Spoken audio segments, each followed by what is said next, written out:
নমস্কার বন্ধুরা, সবাই কেমন আছেন? আপনাদের গোপাদি চলে এলো আবার একটা রান্না নিয়ে, যে রান্না খেতে খুবই সুন্দর, চিকেন পোস্ত। তাহলে চলুন আপনাদের সঙ্গে শেয়ার করি এই চিকেন পোস্ত। তো আপনাদের আজকের ওয়েদারটা দেখাই। সারাদিন সকাল থেকে বেশ রোদ্দুর ছিল, আর এই বিকেলবেলাটা দেখো কীরকম মেঘলা হয়ে গেছে, আর চারদিকে কাক পাখিও ডাকছে, এদিকে হাওয়া দিচ্ছে সুসুর করে, বেশ একটা ঠান্ডা ঠান্ডা হাওয়া। এই পাশে যে গাছগুলো দেখছেন, এই গাছগুলো অনেক দিনে, ও মা ওইখানে তো একটা গাছ ভেঙে পড়ে গেছে। কালকে যে ঝড় হয়েছিল এই গাছটা কতটা বড় ছিল, দেখো ভেঙে পড়ে গেছে।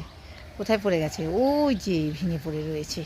তার মানে কালকে প্রচণ্ড ঝড় হয়েছিল, সেই ঝড়ে ভেঙে পড়ে গেছে গাছটা। তাহলে চলুন এবার রান্না শেয়ার করি।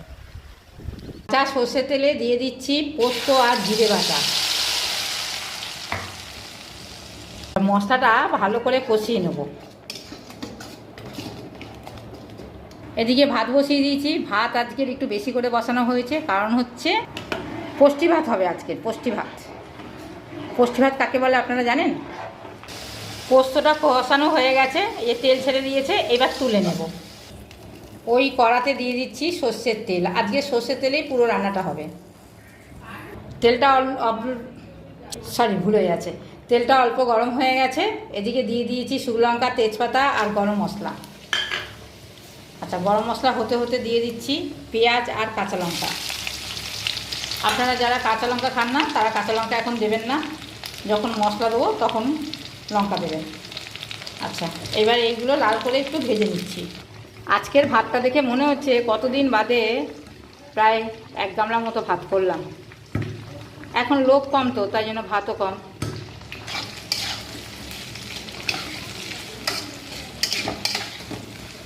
পেঁয়াজটা সেদ্ধ হওয়ার জন্য একটু নুন দিয়ে দিলাম। পেঁয়াজগুলো সেদ্ধ হয়ে গেছে, লাল লাল করে ভাজবো না। এই মাংসের পেঁয়াজ লাল লাল করে ভাজলে ভাল লাগবে না। এবার দিয়ে দেবো মাংসগুলো। মাংসটা পুরো নাড়িয়ে চাড়িয়ে এবারে গ্যাসটা আস্তে দিয়ে ঢাকা দিয়ে দেবো। মাংসে কত জল বেরিয়েছে, এই জলগুলো সব শুকনো হবে, তারপরে ফিরে আসছি। মাংস সেদ্ধ হয়ে পুরো তেল ছেড়ে গেছে, দেখো পুরো মাংস সেদ্ধ হয়ে গেছে। এই জলটা পুরো শোকাবো না, তাহলে ভালো লাগবে না। আর এতে আলাদা কোনো জল দিচ্ছি না। এবার দিয়ে দেবো পোস্ত কষাটা, যে পোস্ত কষাটা কষিয়েছিলাম, এবার ওইটা দিয়ে দেবো। দিয়ে কত সুন্দর মাখা হচ্ছে দেখুন।